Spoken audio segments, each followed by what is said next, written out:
दोस्तों कैसे हैं आप सभी सभी अच्छा कर रहे होंगे। मैं बताऊं, मैं भी बहुत अच्छा हूं। वीडियो अच्छा लगे तो CKD stock market news channel को सब्सक्राइब कर लेना, साथ ही बेल आइकन बटन को प्रेस कर देना। चलिए शुरू करते हैं। हेलो फ्रेंड्स, आज मैं आपके सामने एक लिक्विड फंड की बात कर रहा हूँ। इसका एनएवी देखो 3226 का एनएवी है। वाह मेरे शेर, जियो मेरे लाल। एक साल में देखो 5.87% के हिसाब से रिटर्न दिया है, 3 साल में 4.27% के सीएजीआर के हिसाब से, 5 साल में 5.30% के हिसाब से, मैक्सिमम देखो 6.77% के सीएजीआर के हिसाब से इस म्यूचुअल फंड ने इन्वेस्टर्स को रिटर्न बना के दिया है।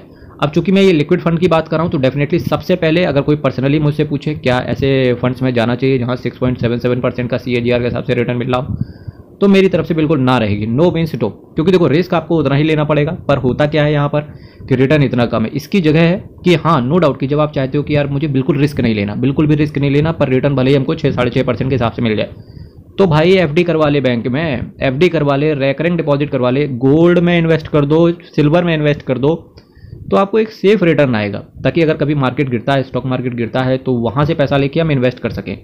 ठीक है, तो जब इस तरीके का सिचुएशन आता है ना, तो आपको एफडी से ज़्यादा अच्छा सेफ रहता है कि यार कम से कम सरदर्दी तो नहीं है कि मार्केट गिर रहा है, मेरा इन्वेस्टमेंट जीरो होता चला जा रहा है। ठीक, इस तरीके से जब आप ऐसे ऐसे फंड्स में आप इन्वेस्ट करते हो तो डेफिनेटली क्या रहता है ना कि यार देखो रिस्क तो लो ही रहे हैं, रिटर्न भी मेरा फ्लक्चुएट हो रहा है। ये आप देख सकते हो 1 साल 3 साल 5 साल है ना, मैक्सिमम रिटर्न फ्लक्चुएट हो रहा है। तो यार इतना रिस्क क्यों लेना। जब रिस्क लेना ही है तो स्मॉल कैप फंड्स में चले जाओ। अगर आप म्यूचुअल फंड के थ्रू जाना चाहते हो, मिड कैप चुन लो, या बिल्कुल रिस्क नहीं लेना तो यार इंडेक्स फंड चुन लो। इंडेक्स फंड चुन लो, क्योंकि इंडेक्स फंड में तो बिल्कुल रिस्क नहीं होता है, बहुत कम रिस्क होता है। अब जब रिस्क की बात इंडेक्स फंड में भी की जाती है, वो इस वजह से क्योंकि मेरे मित्र रिस्क तो हर जगह है। ठीक है, पर जब इंडेक्स फंड की बात आती है, सपोज दैट कि अगर मैं सेंसेक्स बात करूँ 60,000 पे चल रहा है, तो अगर सेंसेक्स 60,000 का जीरो हो जाता है तो यकीन मानना मेरे दोस्त पूरा भारत कोलैप्स हो जाएगा। ठीक, तो यही रीज़न है कि इंडेक्स फंड में बिल्कुल नेग्लिजिबल सा रिस्क रहता है। वो बताया जाता है कि रिस्क है कि अपना पैसा सोच समझ के कहीं भी लगाओ, पर ऐसे लिक्विड फंड्स में आपको नहीं जाना चाहिए। ठीक है मेरे मित्रों, इस फंड को बात करेंगे तो ऑलमोस्ट 10 साल ये दे चुका है म्यूचुअल फंड, और 3 स्टार रेटिंग करी है वैल्यू रिसर्च ने इसको। मेरा मानना है यार 1 स्टार ही कर दो, ज़्यादा बेहतरीन है। केदार कार्निक एंड करण मुंद्रा साहब, ये आपके फंड मैनेजर रहेंगे। अगर आपका पैसा इस फंड में पड़ा हुआ है तो ये दो आपके फंड्स को मैनेज करेंगे। ठीक है, फिर भी अल्टीमेट डिसीजन आपको रहेगा कि आपको कहाँ पैसा लगाना है, कहाँ नहीं लगाना है। मेरा केवल काम है रिव्यू देना और एजुकेट करना कि क्या सही है, क्या गलत हो सकता है। मैं जब रिस्क की बात कर रहा हूँ, चूंकि हर जगह रिस्क रहता है, आपने मेरे काफ़ी सारे वीडियो अभी तक देखे होंगे, वहाँ पर मैंने हमेशा ये बताया है कि mutual fund is subject to market risk and read all scheme से रिलेटेड डॉक्यूमेंट्स वेरी केयरफुली। ये चीज़ मैं आज फिर दोहराना चाहूँगा। पर एक चीज़ मैं नहीं दोहराऊंगा कि रिस्क आपका यहाँ वेरी हाई रहेगा, क्योंकि आपका रिस्क काफ़ी हद तक कम कर दिया जाता है लिक्विड फंड्स में। और रिस्क आप ये देखो, घड़ी की सुई कहाँ पर है, लो टू मॉडरेट पर है। रिस्क ऑलमोस्ट बहुत कम है आपका यहाँ पर। ठीक है, जिस म्यूचुअल फंड की आज मैं बात कर रहा था, ये देखो डीएसपी लिक्विडिटी डायरेक्ट ग्रोथ की मैं बात कर रहा था। क्या बोला मैंने? डीएसपी लिक्विडिटी डायरेक्ट ग्रोथ की मैं बात कर रहा था। नाम तो याद रहेगा ना, 9,384 करोड़ का असेट साइज है, 0.15% का ये लोग आपसे एक्सपेंस रेशियो लेंगे। अब सोच के देखो यार, एक्सपेंस रेशियो भी आपसे पड़ेगा। फिक्स डिपॉजिट में कोई आपसे एक्सपेंस रेशियो नहीं ले जाता, सिंपल आपको बैंक में पैसा जमा कर देते हो, वो अपना इंटरेस्ट दिए रहता है। जब आप इस फंड को बेचोगे तो भी आपसे इनकम टैक्स पड़ेगा। जब आप फिक्स डिपॉजिट पे जो आपको इंटरेस्ट मिलता है उस पर भी टैक्स पड़ता है। 0.25% का ये कैश होल्ड करके चलते हैं। CRISIL liquid debt B1 index fund को इन्होंने चुना हुआ है। इसके साथ साथ एग्जिट लोड की ये कुछ कथा पड़ी हुई है, आप इसको पढ़ सकते हो। फिर भी मैं अगर मोटा मोटा बात करूं, अगर 6 दिन के अंदर अगर इस म्यूचुअल फंड के, सपोज दैट आज आपने पैसा लगाया और 6 दिन नहीं हुए हैं, अगर पैसा अपना विड्रॉ करने की कोशिश करोगे तो आपसे 0.0045% के हिसाब से आपसे एग्जिट लोड ये लोग चार्ज कर देंगे। ठीक है, इसके साथ साथ चलिए कुछ और चीज़ों की बात करते हैं कि आपका पैसा जाता कहाँ है मेरे दोस्त, जाएगा कहाँ।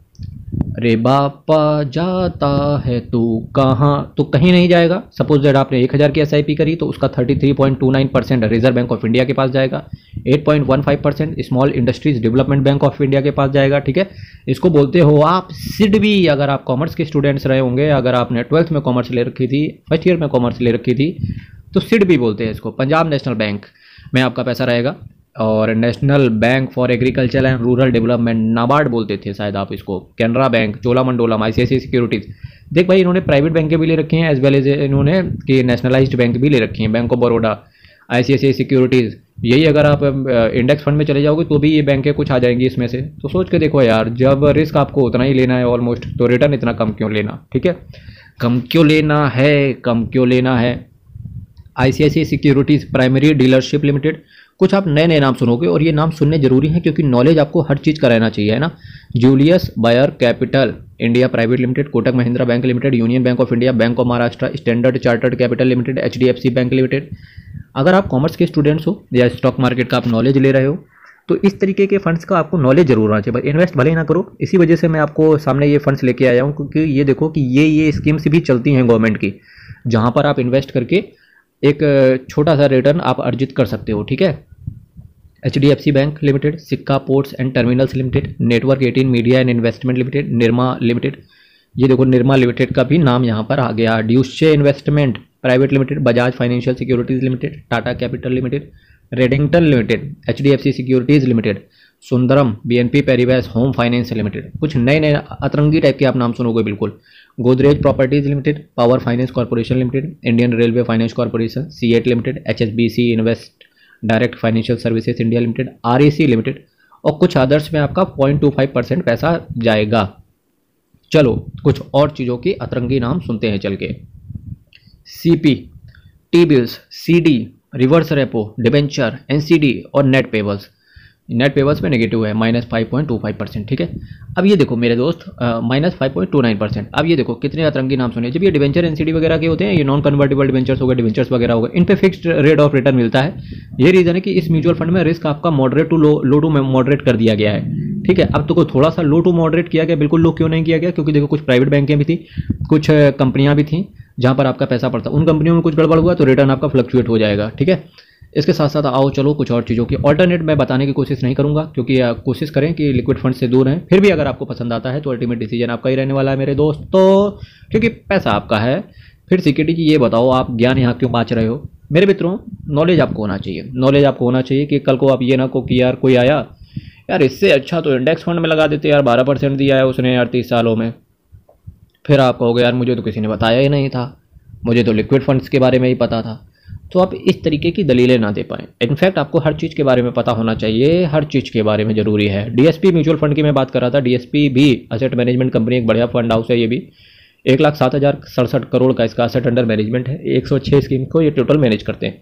मेरे दोस्तों अगर देखो मैंने अभी तक जितना भी रिव्यू किया अपने हिसाब से, तो देखो असेट मैनेजमेंट कंपनी, हर असेट मैनेजमेंट कंपनी अच्छी होती है, डिपेंड करता है कि उसका फंड कौन सा अच्छा चल रहा है, ठीक।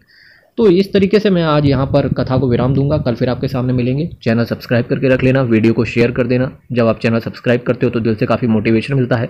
मेरा मानना है मेरे मित्रों, यहाँ से मेरा टारगेट है 2000 सब्सक्राइबर की तरफ। तो एक छोटा सा रिक्वेस्ट है, चैनल आप जरूर सब्सक्राइब कर दें। कल फिर मिलेंगे सेम टाइम सेम चैनल। तब तक के लिए ख्याल रखो। बहुत बहुत धन्यवाद।